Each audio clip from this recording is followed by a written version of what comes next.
So hey guys, what's up? Welcome back to my another video. Today I'm gonna discuss on some of the most weirdest and useless DC characters, and here I'm going to include both superheroes and supervillains. So let's begin. Number one, Friendly Fire. He is one of the DC Universe's most useless superhero. He is member of Section 8 and he cracks the countdown as Friendly Fire reigns as arguably the most pointless hero of all time. Even on a team of completely useless crime fighters, this misfit stands out as being the most hopeless. He, with the power to shoot bolts of energy out of his hands, this superhero has the ability to easily be Section 8's strongest team member. But as his name would imply, Friendly Fire can only strike his own allies. Despite his countless efforts, this defeatist hero never quite gained control of his powers. In fact, this miserable soul carries the distinction of being the only comic book character on this list to die by his own hand, striking himself with a bolt of energy while trying to hit a target. And due to that fact alone, Friendly Fire stands atop this countdown of hopeless heroes and one of the most hopeless DC characters in the DC Comics. Next is Arm Fall of Boy. This Arm Fall of Boy is about as self-explanatory and uninspired as his name implies. He made his debut in the late 1980s. Arm Fall of Boy has gone on to achieve very little notoriety and is known in small circles as one of DC's least successful characters. Not that anyone inside DC Comics actually believed that Arm Fall of Boy was destined to become the next Batman or Superman. With the ability to detach his own limbs and use them as weapons, you can see why this character has not yet launched his own television series complete with his own film franchise.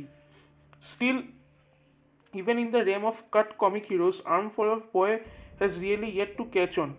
The character did get a second chance in DC Comics under the name Splitter, which is far more catchy and much less on the nose. But even still, his lack of any useful abilities renders the hero fairly pointless and lands him at number 2 on one of the most useless DC characters. Next is Sweet Tooth. He is a villain who was created for the new adventures of Batman. Sweet Tooth is a morbidly obsessed villain with an affinity for all things candy. His henchmen, the perverted Sicko, are a bunch of obsessed kids that join for the free candy. Using a electronic computerized lock, Sweet Tooth planned to turn the entire water supply of Gotham City into chocolate syrup and use it as a ransom for 5 million worth of jelly beans. Because Robin and Dick couldn't keep his mouth shut, Sweet Tooth bumped it up to 10 million. He was captured with a box of chocolate fudge, marshmallow jelly cookies and a net, then captured again when he was caught in taffy from his own weaponized candy machine. He called his henchmen to eat their way out of the taffy, but they said they couldn't eat anymore. And seriously, this villain was absolute trash. Frankly, he was only created as a way to teach kids not to eat so much candy. Next character on this list is Dog Wielder. He is a member of the Section 8. And even for those of you unfamiliar with Section 8, chances are it won't take more than a few guesses to identify this hero's power. If you guessed that Dog Wielder had the ability to wield deceased dogs onto the faces of his enemies, you would be correct. If you are also claiming that this is not, in fact, a superpower, then you would also be correct. Still, that did not stop him or any of the group's other members for that matter from joining Section 8. This ragtag group of crime fighters were all about as pointless as they come, but Dog Wielder stands out as being not only one of the most useless, but one of the strangest as well. Next most weird character in DC Comics is the Fiddler. Lindsay Sterling, Damien Escobar, Charlie Daniels, all phenomenal violinists. Isaac Bowen is not among them. Imprisoned in an Indian prison, he learned how to hypnotize people from a snake charmer. He then fashioned a crude fiddle and used his hypnotic powers to escape, killing his teacher and the guards. Upon his return to the States, he made a fiddle mobile and spent his days trying to outwit the Flash, who can move faster than the speed of sound. So that's best described as a bit pointless. He was later murdered and his mantle was taken up by a villain named Vertuso. He's really very weird and one of the most pointless characters in DC Comics. Next most weird character is Humpty Dumpty. Humphrey Dumpler lived a life marked by bad luck. Eventually, he decided to break the world and put it back together to make it work. He started with his grandmother using an anatomy book to try to fix her. He accidentally derails a train and his shenanigans with a slow clock kills dozens. So far so terrifying, the problem is it's all an accident. His appearances outside comics in Beware the Batman recast him as a tragicomic figure, largely ineffective and easily led. He's just dull. Every other bad villain has a tragic childhood with weird themes and a shetic. He doesn't stick out. Next most weird character is Clock King. They say timing is everything. They say it too loud to William Talkman. Obsessed with time and punctuality, he relies on predicting how much time things take.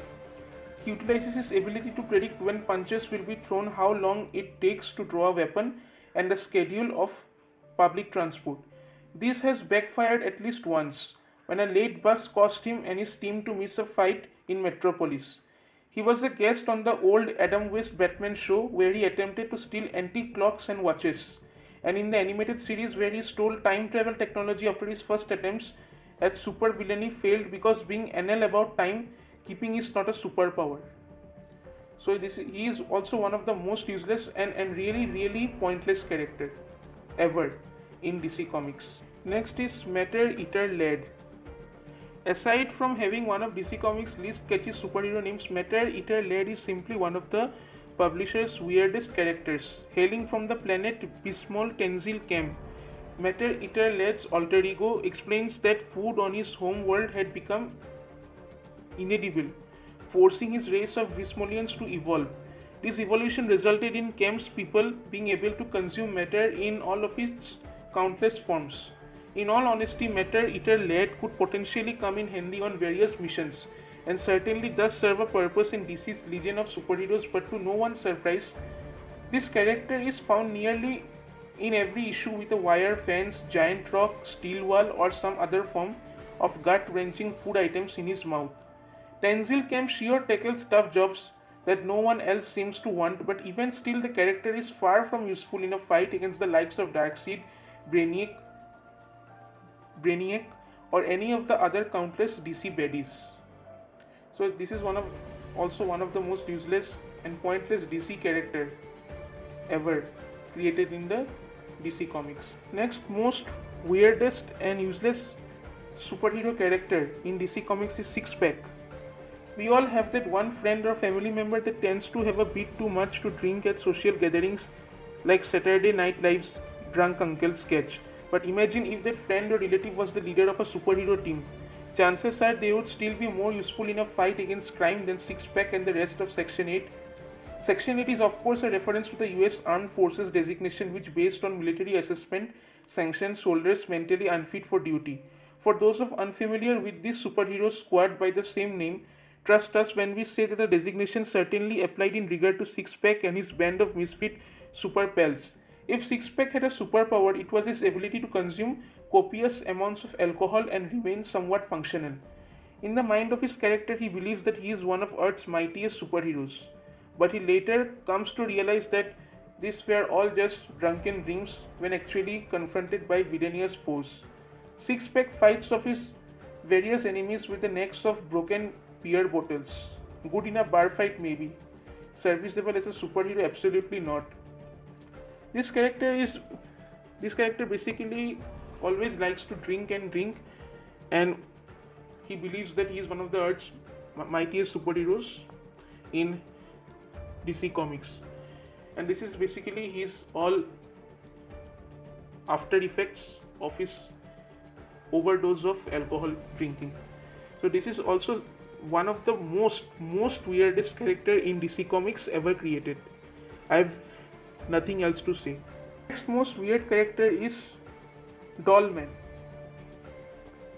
Dollman has gone by numerous aliases over the decades, but the hero was originally known by his alter ego Daryl Dane. Dane possessed the ability to shrink down to 6 inches, but still maintains all of the strength and abilities of the character at his normal size. The only problem is that even at 6 inches, the character is still easily visible. Dane was unable to grow past his normal height. Dollman may not be entirely useless, but he is certainly far from being a top tier superhero.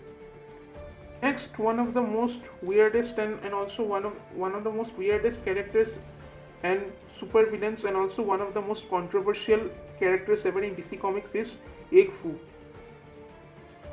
And basically he was termed as racist, inhuman or evil, but when the Reds were plotting behind the Iron Curtain and the Chinese were sneaking around, lines had to be drawn, weird things that even back in the day had to have angered a lot of people. Enter Egg Fu, a committee Mandarin egg man based on Charlie Chan, who's roughly the size of a house. He spent most of his days battling Wonder Woman and the capitalist system she represents before he was recast as a mad scientist with his own science island, where scientists can act on all their curiosities without worrying about the law. And basically after post-crisis, this character has improved a lot, and now Egg Fu is not considered as a racist character like the pre-crisis and the old age comics, like the golden age and the silver age time when he was considered a racist. Really, he is really controversial character, but now by the new 52 he has improved a lot. Now there are no racism comments at least, but still he is a very creepy and one of the really creepiest villains, super villains in the DC Comics ever. Next most weirdest character, and also we can say he is an anti-hero, Ambush Bug. He has actually spent time as both as a hero and a villain throughout the characters run in DC Comics. And while he is certainly an interesting and ambiguous individual, he is not at all that useful. With the ability to teleport anywhere within the multiverse, one would think that Ambush Bug could potentially be very useful, and that would be true if it were not for the character's mental instability. Simply put, Ambush Bug is kind of insane. The character's alter ego is supposedly Irwin Squibb, but with Ambush Bug not truly capable of grasping reality, his origins could in fact be a bit misleading. The comic book character was designed to be a somewhat satirical one, and thusly generally appears for comedic relief. Nevertheless, Ambush Bug is fairly useless, especially in comparison to his comrades within the DC universe. Next most weirdest hero and one of the most weirdest characters is Madame Fatal. Although you all be feeling a little bit weird why I am mentioning him as a hero, although his name is Madame Fatal. Basically, Madame Fatal is a person, his alter ego is Richard Stanton. That is right, Madame Fatal is actually a he. Richard Stanton is a world famous actor sitting on a Wall Street fortune, but his love for the theatrics led him to fight crime dressed as an elderly lady. He actually dressed as an elderly lady, lending him the element of surprise, and being in peak physical condition, trained as a skilled hand-to-hand combatant and containing an incredibly high level of intellect, serves to make Stanton appear somewhat useful. But his elderly omen prosthetics probably caused more harm than good when fighting crime. Not to mention, while the old elderly omen trick may work once on his various foes, that whole "fool me twice" saying comes to mind, perhaps making the streets unsafe for actual female senior citizens. So basically, Madame Fatal is a really weird character, and what to say. He used to fight crime dressed like an elderly old woman. What to say, man? Really weird. Next most weirdest character and one of the most weirdest superhero is the Red Bee. He first appeared in Quality Comics Hit Comics issue 1 back in the early 1940s. The Red Bee never quite achieved notoriety but did find new life upon transitioning to DC over a decade later. In nearly every iteration, however, this character was pretty useless. The original alter ego of the Red Bee was none other than Richard Raleigh. Rich was a district attorney in Superior City, Oregon, and when he was not found opposing injustice in a court of law, he was fighting crime in the streets with the help of trained bees. The original iteration of the character had no powers to speak of, but did use a special Stinger gun and was able to train trusted sidekicks, bees. His grandniece, who later sported the red spandex, however, contained enhanced physical attributes and the ability to mark opponents for future tracking. Rich's aforementioned grandniece Jenna Raleigh was much more of a superhero, but due to an unfortunate mutation, is no longer fighting crime in the line of duty. Suffice it to say, the Red Bee is about as irrelevant as it is useless. Really useless story wise. His story is not really well written, and the character really didn't get enough justice, and really his story is really weird, and nothing else to say about the Red Bee. So that's it, guys. This is the end of the part 1 of the most weirdest and useless characters in DC Comics. I will make the part 2 of this video very soon. So lastly, thank you all and have a nice day and peace.